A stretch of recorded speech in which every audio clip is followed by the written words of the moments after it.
everyone, and welcome to the Jeff Buller Show. Today I have with me Matt Gillis. Now, Matt Gillis looks like he's American, but he's actually Canadian.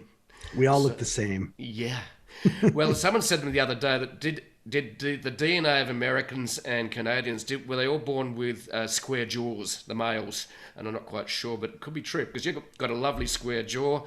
Looks Really? like you, yeah, absolutely. Thank you.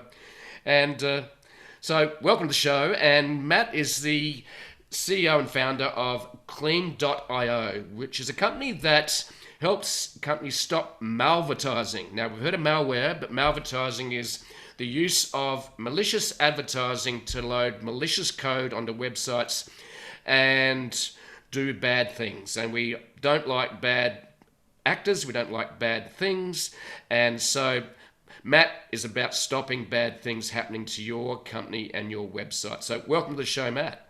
Thanks for having me, Jeff. I'm excited to be here.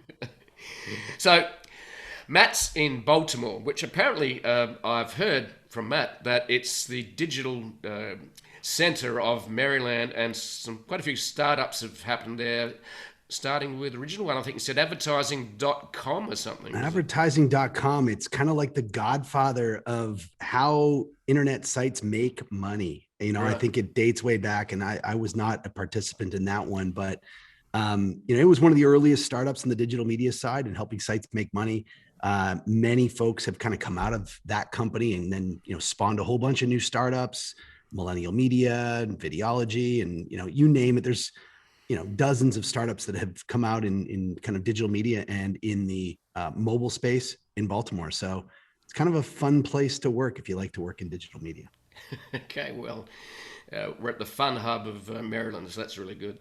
So yeah. Let's just go back to the future in terms of how did you get to where you are today? How did you get to start Clean.io? Where did your journey in tech and digital start? You want me to date myself here, Jeff? Is that what we're doing? Are we talking about how old we are? Are you comfortable about yourself? How's your ego? I'm good. How's your self-esteem? I'm good. Listen, I came out of university in the 90s, and I had no idea what I wanted to do with my life. I had a communications degree. And so what do you do with that? So I found a job at the mobile phone company. And so I've been in mobile my whole career. So started at Bell Mobility in Toronto, Canada, and worked my way through a whole bunch of jobs there in the earliest days of when when the only thing you could do on your cell phone was make a phone call. And now you can do so many more things. And I worked my way into the unit in the early 2000s that started doing all of those features that you live and breathe with on your mobile phone now. Things like text messaging and downloading games, and at the time downloading ringtones. Oh, I don't know yeah. if you remember those. Oh, right? yeah. Ringtones. Wow. It was companies making a fortune out of downloading ringtones for $1 or 99 A cents. boatload. Yeah. And so I started working on those services in the earliest days of digital on your cell phone. And I migrated my way down to Verizon Wireless here in the US, which at the time and still is, I believe, one of the biggest carrier here in the US, and did the same sort of things at Verizon. And that was kind of where I got my entrepreneurial bug. I was, effectively, I looked after three things at Verizon. I was looking after games, so downloadable games on your cell phone, video on demand on your cell phone, and music and ringtones. So I was doing the deals with the record labels, doing deals with games companies like EA and those sorts of companies. And I thought, I can go and do this. I want to go onto that side and sell my games into the wireless carrier. So I joined a little startup that was me and two other guys, and we created games on cell phones. And the biggest game that we created was we licensed the brand Who Wants to Be a Millionaire. And as you remember, that TV show was a global success, big hit. And subsequently we sold our company. That was the first kind of, exit for me as an entrepreneur. We sold our company to Capcom, which is a Japanese video game conglomerate, one of the biggest and one of the old school, if you remember the late 80s and early 90s of Mega Man and Resident Evil and Street Fighter. Street Fighter was their biggest game, but they needed to go and make progress in mobile. And so they bought our company to be a beachhead to do that in the US. So yeah, been in mobile my whole career, then kind of left there, went into digital media and mobile ads and, ran the supply side team at Millennial Media, and subsequently we took that company public and sold that, took that public on the New York Stock Exchange, and then sold that company to Verizon. So I ended up back at the mothership, believe it or not. Okay. Verizon then subsequently bought Yahoo. And so we combined all of these amazing digital assets, and I led a pretty big business on that front. And then I decided to take some time off. And I was just, I was like, hey, listen, I'm going to mail it in. I'm going to be a dad. I already was a dad, but I had 3 kids that I barely saw because I was traveling constantly. I wanted to pick up my golf game again. I was a decent golfer back in the day, but then I became a workaholic. And so I had stopped golfing. So I was ready to get back into golfing. And then it got to be like October, and it was too cold to golf here. And I think more so my wife was like excited for me to get out of the house. And she's like, maybe you should look around and see if you can, find that next big thing. And so that's where I ran into some of the guys that I used to work with back in the day at AOL. And they had started a company called Clean Creative. And so there were 5 founders. These guys had started building this company that protected websites from malicious advertising.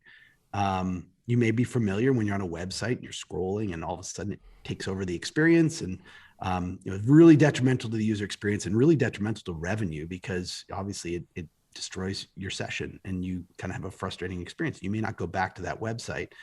And so I ran into these guys and they told me what they were up to, and they hadn't raised money. They were bootstrapped. And it just was that thing where I was like, oh God, I long to get back in the trenches with a group of folks that I really want to work with and solve a problem that I really want to go solve. Making money is kind of like the last thing on the priority list. It's like, how do you get with that group of people that you really, can share that passion with and go out and do some amazing things? And so that's how I landed here. And that was, call it 2.5 years ago. Mm-hmm. And we were probably like, I don't know, 6 or 7 people then. And we're now about 45 and, solving even bigger problems with, websites, e-commerce sites and publishers on the internet.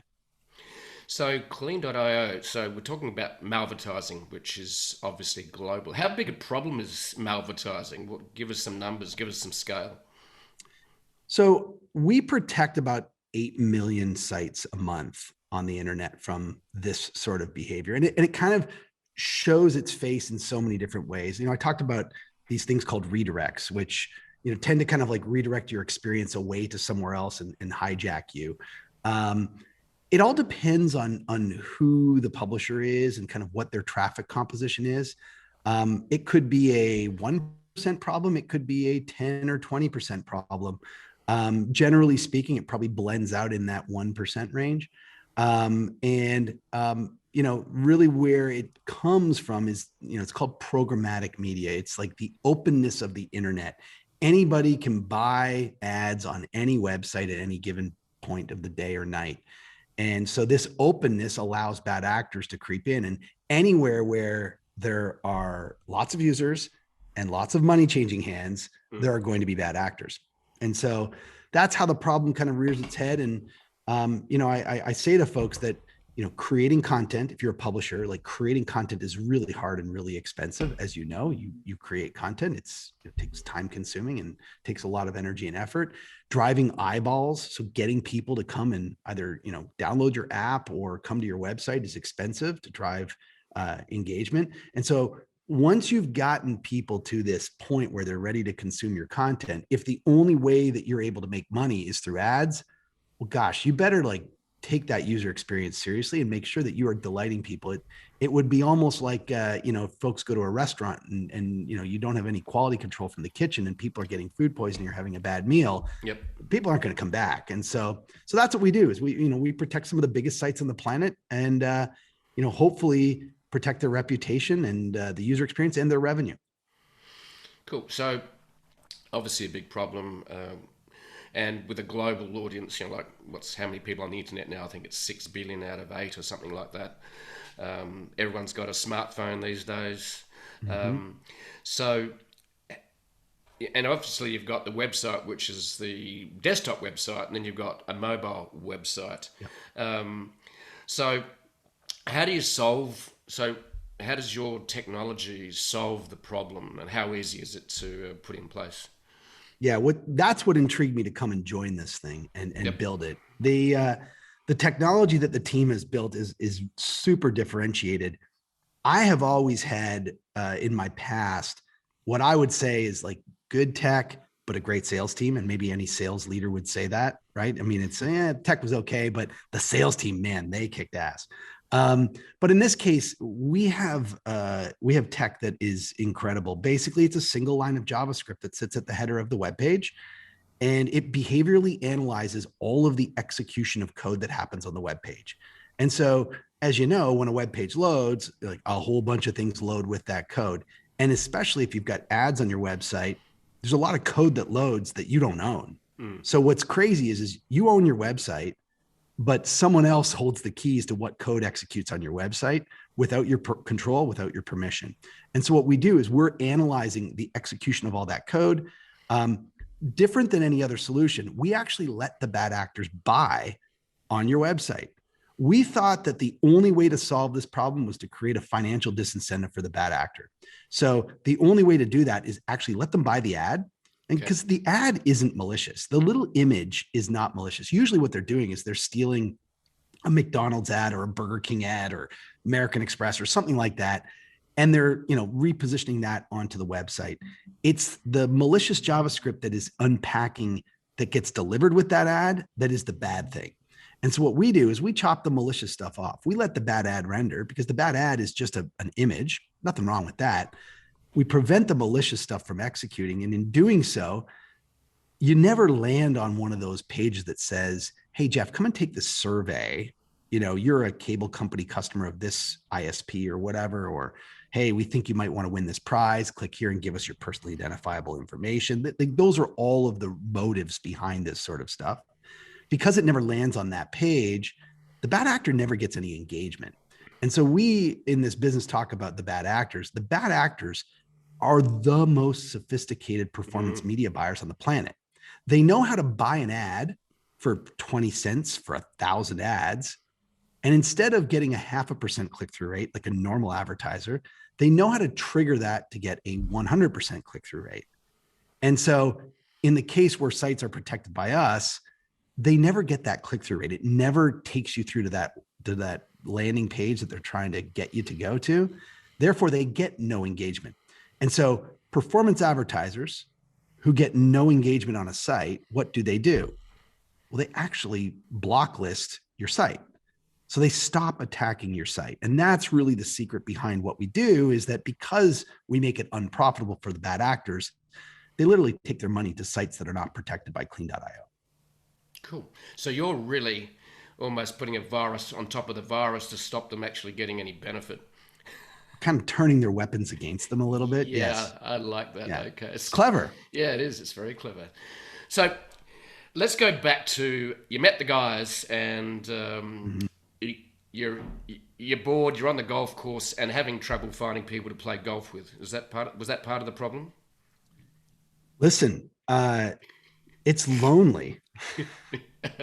Right? Exactly. Because none of your buddies are off. No. Like how come we can't time exits all at the same time so that everybody's off and you get to just go and have fun together? And so, yeah, listen, golfing is great, but once you do it a couple weeks in a row and none of your other cronies are out golfing with you, like it's lonely playing by yourself.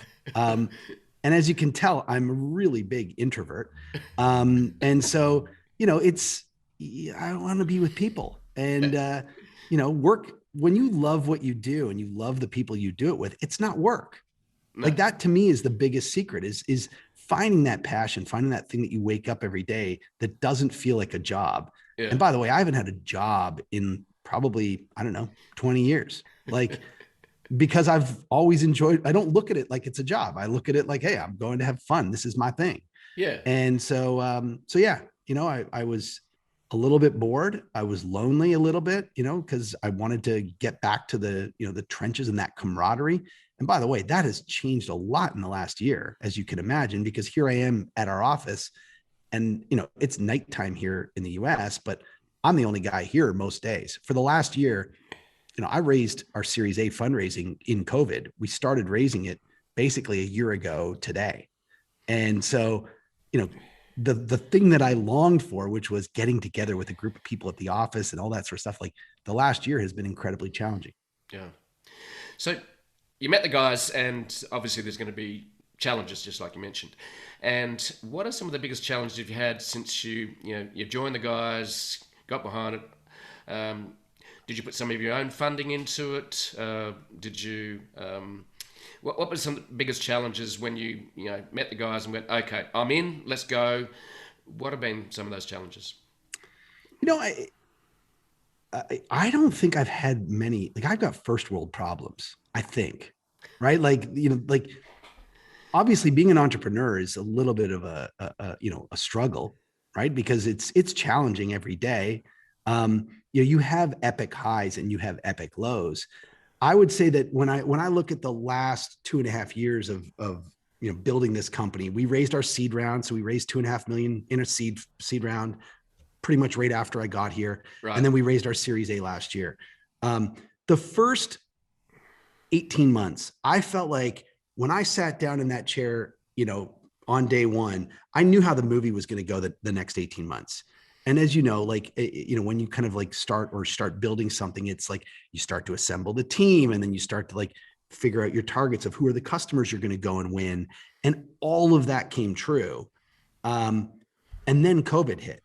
And so like, if you were to ask me what my biggest challenge was, it wasn't like, hey, could I collaborate with these 5 founders, or did we figure out whose swim lane was whose and where each person fits in the team and in the chain, and how do you onboard new great people? All of those things were first world problems and easy. The most difficult challenge we literally put our stake in the ground at the end of February 2020 and said, hey, we're going out to raise our Series A. And the world shut down. Venture capitalists, I had 15 meetings planned for New York the last week of February, and they all called me and said, hey, we're shutting down. The first people to close their offices here in the US were the VCs, because if you think about it, the VCs, they are like a revolving door of international travelers who are desperate to raise money. So they'll come into these meetings after getting off a plane in a red eye and cough in their hands, and then, shake everybody's hands in the room. like that, I think, is the epicenter for COVID. And so the VCs were smart. They all shut down. Now, that was a challenge, because if you think about raising money, and I don't know if you've raised money in your past, but raising money is a lot about building that relationship. It's a lot about building that trust. And I was so heads down in my first, call it 15 months in this seat. After we raised the seed, it was just like, almost blinders and tunnel vision of like, we're going to go and crush, that I didn't focus on building all of those big VC relationships that you need to build over that year. And so I figured we're going to crush it. Our results will speak for themselves. And I'm going to walk into these offices, and these guys are all going to say, we're ready to invest. Well, in COVID, they weren't ready to invest. They didn't know how to invest. They didn't know how to actually get deals through their funnel, because normally the VC would have come to Baltimore and met our team and shaken our hands and like looked at the operation and said, this is, okay, they're real. Like they got a shingle up out front, and there's, 30 people working on this problem. That's cool. And the crazy part is we went through that whole process, and we got multiple term sheets, which was, I think, like, I'm proud of that fact. But I still have not met my lead VC. We've never shaken his hand.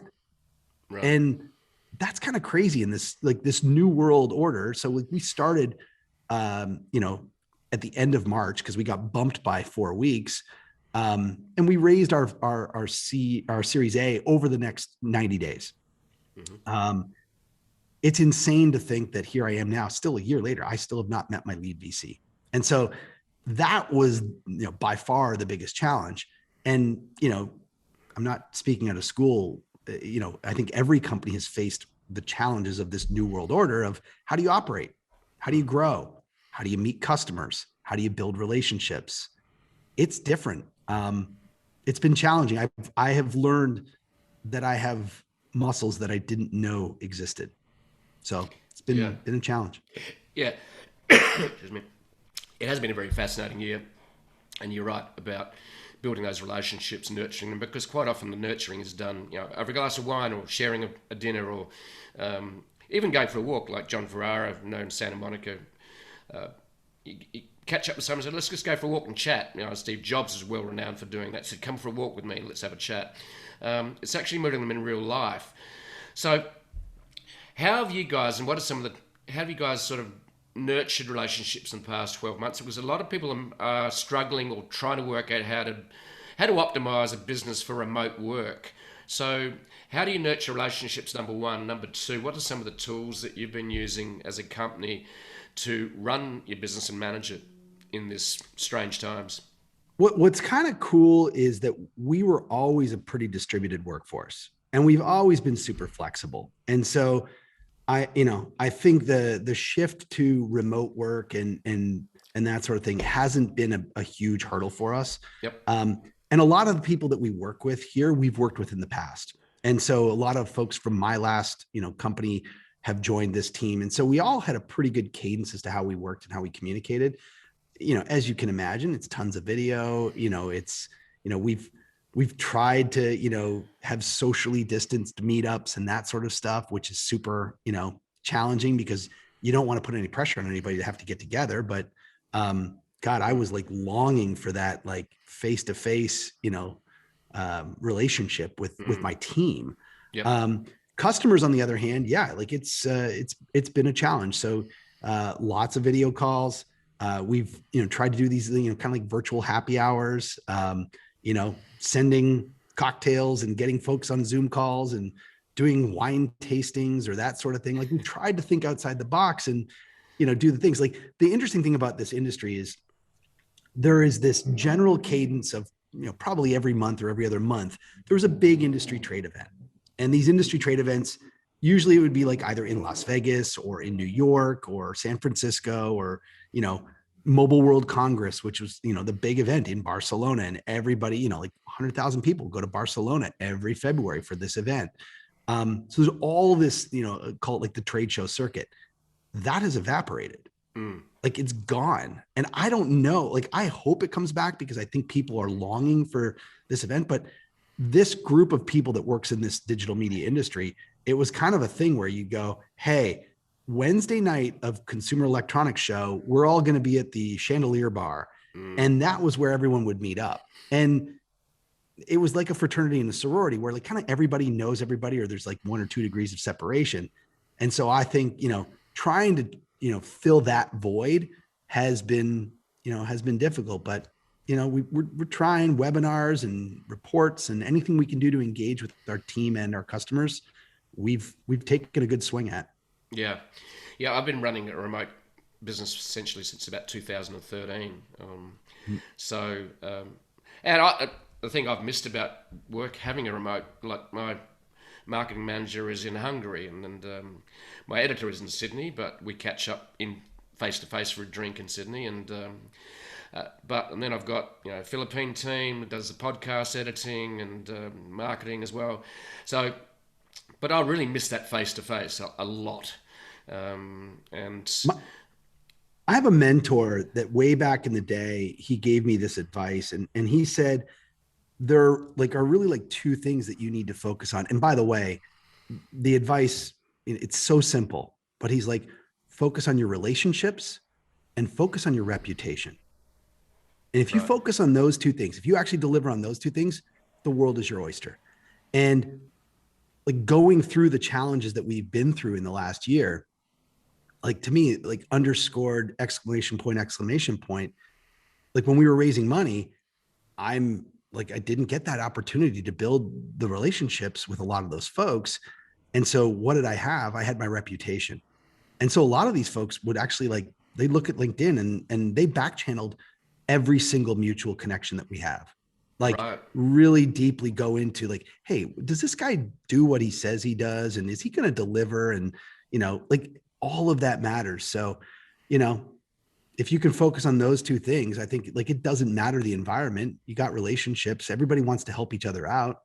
Yep. And so, I've leaned on my relationships of, hey, do you know this person? Or, hey, can you make an intro to this person? And, ultimately, if you don't, if you're not transactional in your relationships, if you're human and you're caring and you're doing everything for the right reasons, God, everybody always wants to help you out. Yeah. The same way I always want to help everybody else out. I want to see everybody be successful. Absolutely. So Yeah. Yeah, and that's the fun thing I like doing this podcast, for example. It's a relationship building machine. I've met nearly 60 people so far in the last 12 months. And we have, a 30-minute to 60-minute conversation. It's like a fireside chat, and I get to find out why they started, what are their challenges, what are their joys, what are their passions, and I really just love it. It's just absolutely fascinating to sort of look under the hood of, how did Matt get here? Okay, and that's interesting too. So one thing I want to touch on or dive a little bit into is, so you got great idea for the company, you got good tech, you're brought on board, and how do you scale this thing? How do you scale Clean.io? So what are some of the first hires, for example, and that you did? I mean, the first hire, and I hope she's listening, was Kathy Knott.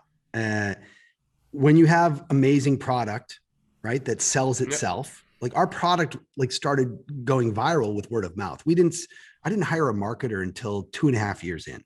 So we focused all of our energies on building the best product that everyone would tell their friends on.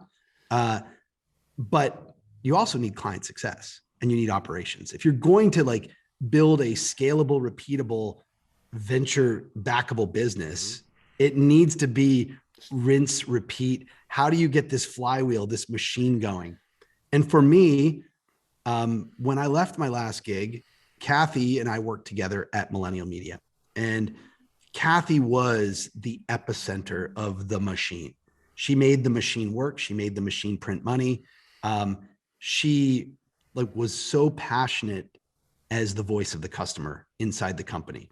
And so she fought every day for the customer. And so for me, when I came here, Kathy and I had talked after we both left our last gig, and we had this mutual, hey, if you go do something cool, can you keep an eye out for me? And if I go do something cool, I'll keep an eye out for you, because we'd like to work together again. We had fun. And so Kathy was, basically hire number one, and she's come in and absolutely crushed it.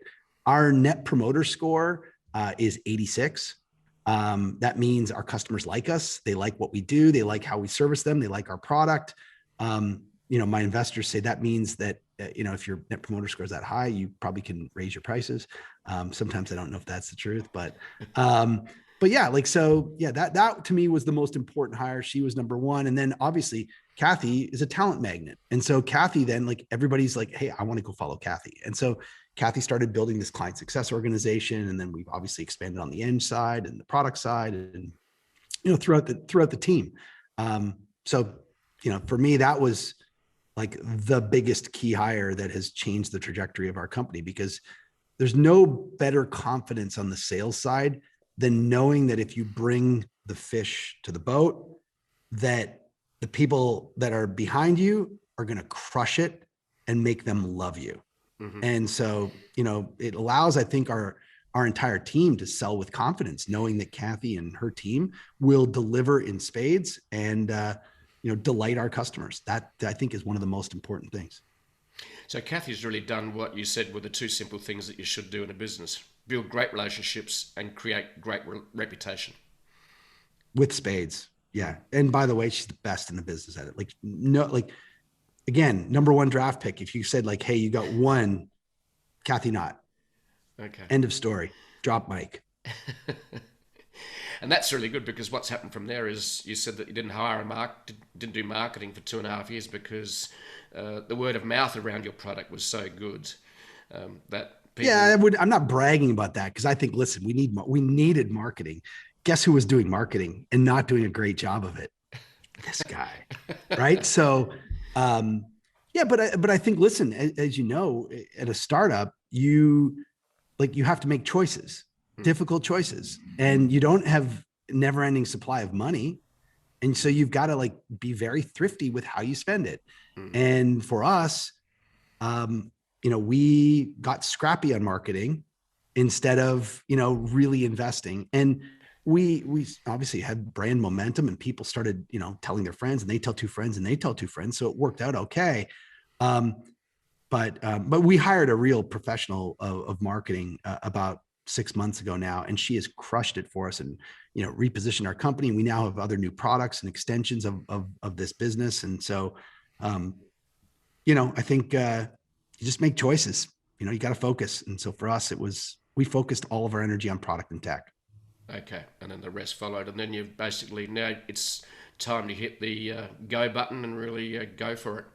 Well, we raised our Series A, and that actually, that was another $5 million to really fund the next, that next wave of growth. And so we've hired a bunch of talent with that. Hired a chief revenue officer, hired a chief marketing officer, and kind of really started to build out the talent on the bench. Yeah, and the challenge for a startup in a global market is that you've got so many talented, programmers, tech people, marketing people globally that can see what you're doing, going, "Oh, let's just copy these guys."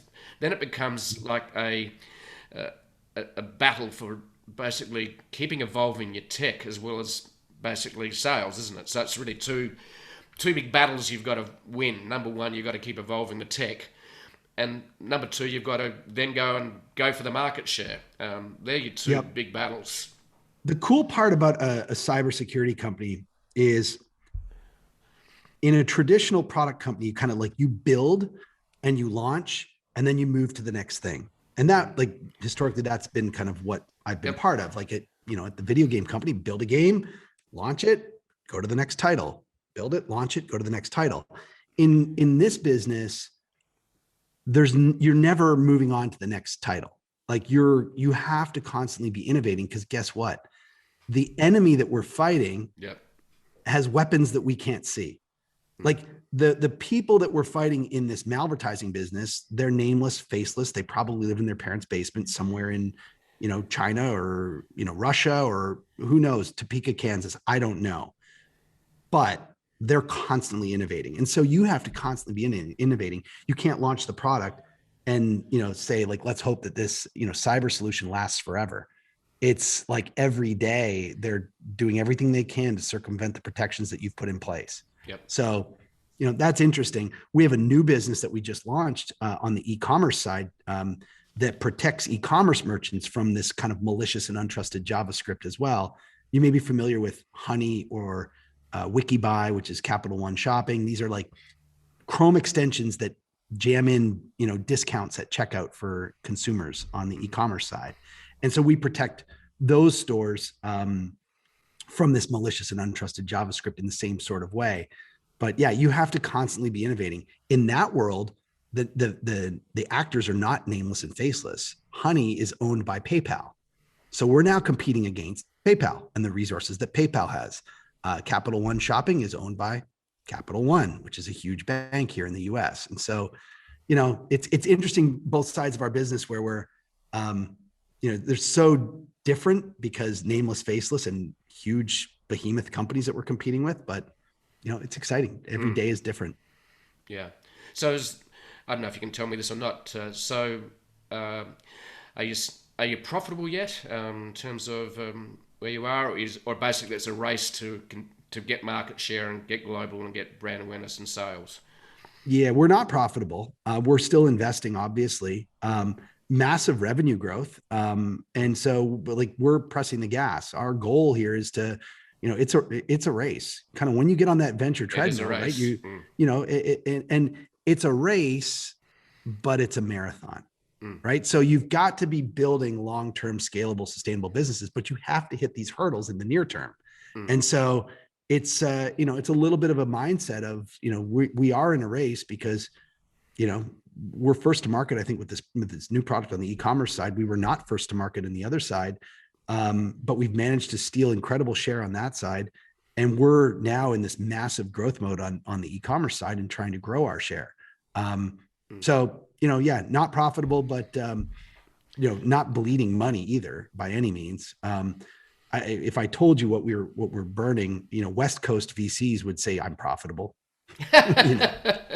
Yeah, that's right. West Coast VCs look at us and they're like, wow, that's awesome. So yeah. Okay. So what's the revenue growth been in percentage terms over the last 12 months? We don't disclose that, but Okay. I'm Canadian and I like hockey sticks, and we have a hockey stick. How's that sound? That's Is that fantastic, mate. fair? That's fantastic, mate. That sounds like fast growth to me. Well, it's like, listen, to me, it's about product market fit. Like when you're an early stage company, what you're looking to find is, um, is your product resonating with the customer set? Uh, are they spending money, right? Like anybody can give stuff away for free, but are they actually like spending money to buy your product? And the answer to all those questions are yes. And so, the malvertising prevention product that we have is probably about 3 years old and obviously still significantly growing. And then this e-commerce product, we were in closed beta for 6 months. We just came out of closed beta. We launched on a website called Product Hunt. I don't know if you've heard of Product Yes, Hunt, yep, but yep. we were the number one product on Product Hunt a couple of weeks ago. So, it's interesting to see these two businesses, also different, totally different audiences that we're selling to, but solving that same problem of protecting them from malicious and untrusted JavaScript on their sites, letting site owners control the user experiences and their revenue on their own website. We think it's, so foundational. Like I can't believe that people own something and they don't get to control it. And so, we're excited about what we're doing. So, what are the types of companies that could benefit from this? And I'm sure the answer is going to be everyone who has a website. Well, listen, if you're so Monetizing. again, two different audiences. If you're monetizing your website through advertisements, so if you've got banner ads or video ads or widgets or anything on your website, you probably should be protecting your users. You should be respecting your users and have a product like ours. I'd love it if you had ours, but you should have a product like ours on your website. And then on the e-commerce side, we're squarely focused right now on Shopify merchants. Honey, which is kind of the biggest discount extension in the ecosystem. Honey runs on, I think they say 40 or 50,000 different e-commerce sites. And so, we're focused kind of e-commerce, Honey, Shopify. We think that's a pretty good strike zone to get a product to market. We believe in focus, like focus is a weapon. If you try to be everything to everyone, it's just too much. And so we started wide, and then we very narrowly are focused now on Shopify Plus merchants. Okay, cool. So, how many e-commerce sites are running on Shopify? Oh, millions, I think. Like Millions, is it? Oh, Shopify is far and away, I think, the largest, back end, resource for merchants. You can, build a store and start selling stuff online, almost overnight. And so, I would think some of the biggest websites in the world are running on Shopify, and specifically, like, you think of merchants like, like Kylie Cosmetics, which is owned by, Kylie Kardashian, like Shopify store. Right? Like all of these, you can look online and it's very easy to tell who's running on Shopify just by looking at the checkout process. But yeah, like some of the biggest sites on the planet are running on Shopify. It's pretty cool. Very cool. It's amazing ecosystem. Yeah. Well, we had a competitor to that start in Australia called BigCommerce, I think is the name of them. I think they're still done very, very well, I believe. They're big. Yep. Yeah, I mean, there's a handful of them: Magento, BigCommerce, like all these kind of platforms that build for or enable merchants to sell digitally. Obviously the growth in that business in the last year. Talk about a tailwind of like, hey, everybody's home and all they need to do now is shop, and you're not going to the mall. Like we've seen 10 years of growth in e-commerce in the last 12 months, and so and I think it's also allowed the problem that we solve for to massively scale, right? So like the pain that merchants are feeling, think about this analogy. If you owned a bricks and mortar store, you would never let some person in a black trench coat come and stand beside your cash register and hand out discount coupons to everyone who comes through your door. Not only comes through your door, but actually is coming to your cash register to pay for their item. That's what Honey does. Honey sits on your computer as a consumer, and anytime you shop online, when you go to the checkout, when you're that far down the funnel, it will pop up and say, hey, Jeff, we got coupons. Do you want some? And you're like, I'd like to save money. Sure, why not? And it'll start injecting and take over the user experience. That's crazy. You would never, if you own bricks and mortar, allow someone to come in and do that. So why that's deemed acceptable on the internet is beyond me. And so again, you own your store. God, you should be able to control the code that's executing. It impacts your users. It impacts your revenue. It impacts your margins. it impacts your attribution of how you actually we got companies that have social media influencers that they work with, and they give an exclusive code to a social media influencer and say, hey, tell your 200,000 followers that if they use the code, Chad G 20 at checkout, they're going to get 20% off. Well, what Honey does is it scrapes all these codes out and it starts applying them, because its goal is to get the biggest discount for the end user, all the while, misattributing sales to whomever it wants to. So it's created a really big conundrum for merchants. And we just think that, it's your site. You should own and control what's happening on it and protect your users and protect your margins and your revenue and everything. So Honey is, the merchants do put it in voluntarily. Merchants don't put Honey in. Some people partner with Honey, but merchants don't put Honey on their site voluntarily. End users are downloading a Chrome extension. Okay. And that Chrome extension is sitting on the end user's computer, right? So, okay. And it is enabling the end user to take over that user experience and get those codes. Think of it like Napster sat on users' computers and enabled everyone to steal and share music. Yep. It was pro-consumer. Consumers loved it. Yep. Not really good for the music business, right? And that's kind of what I think Honey is who doesn't love a discount? But is it the right way that we should be getting discounts? Discounts are intended to drive traffic and drive, incremental sales. Like my wife gets a mailer in the mailbox that says, come here and, type in this code and you'll get 20% off. That wasn't intended for every single person on the planet that goes to that website. It was intended for my wife. And so, I think it's time, the same way the music industry got control of their music distribution and figured that out, I think it's time for us to figure out how discounts should be allowed on the internet. And I think that's a big problem we're solving. So that's what your new that's our new product. Does. Okay. It's stopping e-commerce sites get ripped off by consumer-driven apps such as Honey. You got it. Yeah. Okay. That at the same time, the fundamental thing that they're doing is inserting malicious or untrusted JavaScript onto your website. Right. It's the same problem as the malvertising side, which is ads that are bringing malicious JavaScript. On the e-commerce site, it's Honey that's bringing untrusted JavaScript. It's your website. You should be able to control it. But right now, before us, you couldn't. So there must be a lot of opportunity because there's a lot of bad actors globally trying to rip everyone off. And sounds like you've got a lifetime of work in front of you by the sounds of it. Like I said, it's a marathon. But it's fun, right? Yeah, Wouldn't want to be anywhere else. Absolutely. So what's your price point start from for using your service, and how does the process work? Yeah, so on the e-commerce side, price points started, I think, $249 a month. So it's monthly SaaS-based pricing. And then it just scales up based on however many transactions we're protecting each month. So on that side, it's a transaction-based model. On the ad side, it is a CPM-based model. So, most sites are used to earning money on a CPM basis or a cost per thousand. And so they just, they pay for protection on a bundle of ads that we protect. So it's all volume-based and, it's 12-month agreements and SaaS agreements. All right, cool.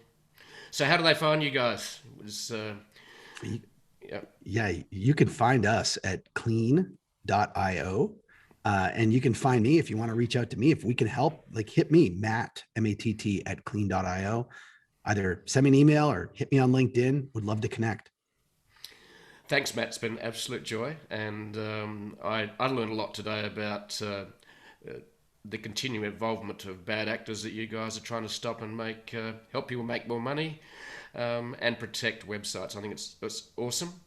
And look forward to seeing clean.io grow. So one last question I have. Okay. So what's the exit strategy for you guys? Is it going public? Is it being big enough and interesting enough and valuable enough to a big corporation go, we need you? It's a really interesting question. I am always thinking about like, how do we continue to build a scalable business that our customers will value? To me, it starts with that. Oh Right? yeah. If your customers don't value your business, if they're not willing to pay you, if you're not attacking a big market, you're not going to build a big business. So for me, that's the focus, is building a great big business. If we build a venture scale business, that we're on that track right now, I think the world is our oyster, right? If we continue to hit our goals and destroy it, you can go public. You can, right now it's a feeding frenzy in the advertising technology ecosystem with the SPACs, with the acquisitions, like every single scenario is happening. So for me, it's just like build a great big business that someone values. And specifically that someone has to be your customers. And then to me, when they do, everybody else will. And the opportunities will show up. I think so. Yep, of course. Yeah. I don't think you should build like, when you set out to go, hey, I'm building this business to sell. Like, I don't know. I don't think that's the right approach. I mean, I think you have to build a business. Obviously you're trying to build it to do something, right? To build value for you or your family or your investors. But I think, I don't know, motive wise for me, it's like, have fun, work with people you love working with, solve a problem you love solving. And if you do those things, you'll make money. That's my vibe. Awesome. I think it's a great takeaway for people, because a lot of people want to start a side hustle. In other words, they want to earn a little bit of extra money, and quite often out of that little side hustle and passion project it turns into a main hustle. And you're going, this does not feel like work. This is freedom. And for me, that's been the absolute joy of this journey compared to what it used to be, heading to a high-rise, commuting in heavy traffic, or getting on a crowded train, whereas I can just be at home and go for a bike ride in the middle of the day, or do whatever. And and the world can become your oyster. And for me, helping people just do a side hustle if they want, but if they want to turn into a main hustle, I think that's the other part of the journey. But it's up to you. You might want a lifestyle business.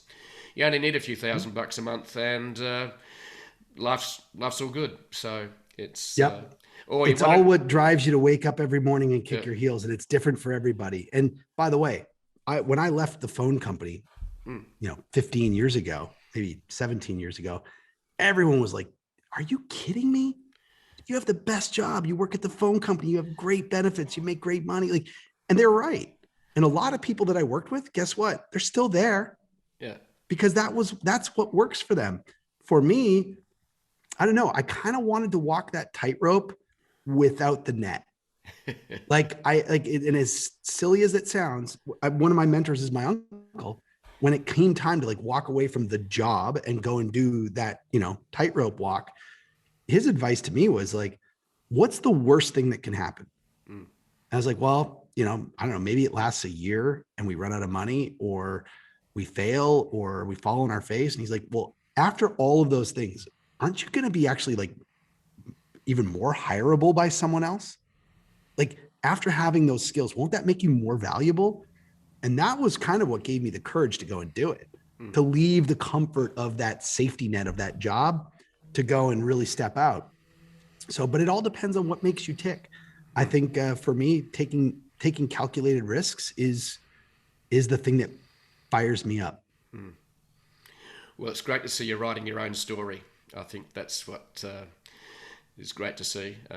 You've taken a risk, and it's and like you said, it may not come off for some people, it may come off for others. But I think a lot of people, you don't want to get into life and say, "What did I do? Just show up 9 to 5, collect with a gold watch, curled up in a corner and died." Life's much more than that. Yep.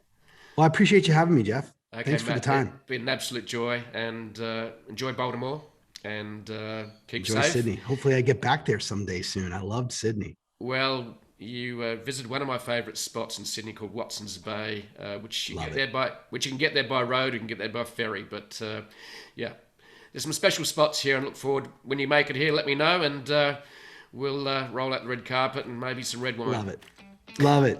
Okay, Take care, Jeff. Okay, Thank you. All right. Cheers.